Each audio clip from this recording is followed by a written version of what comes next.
ఈ విషయం తెలిసినటువంటి మిగిలిన శిష్యులు పేతురుతో తగువ పెట్టుకుంటారు.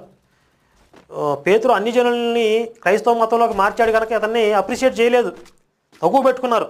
ఎందుకు? నీవు సున్నత లేని వారి దగ్గరికి భోజనం చేస్తావా?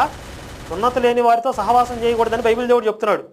నువ్వేంటి వాళ్ళతో కలిసి భోజనం చేస్తున్నావేంటి అని చెప్పి పేతురుతో తగువ పెట్టుకున్నారు.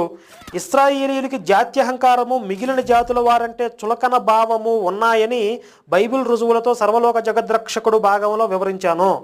వాళ్ళకి జాత్యహంకారము, మిగిలిన జాతులంటే చులకన భావం, ఈ రెండు పుష్కలంగా ఉన్నాయి ఇశ్రాయేలీయుల్లో. దానికి కారణం కూడా బైబిల్ దేవుడే అని చెప్పి సర్వలోక జగద్రక్షకుడు అనే భాగంలో చూసాం. అది గమనించండి. అదే పోకడతో ఇక్కడ పేతురుతో నువ్వు వారితో కలిసి భోజనం చేయడం ఏంటి, వారికి బాప్తిస్మం ఇవ్వడం ఏమిటి అని వాదిస్తున్నారు. అదే భావజాలంతో ఇక్కడ పేతురుని ప్రశ్నిస్తున్నారన్నమాట వాళ్ళు.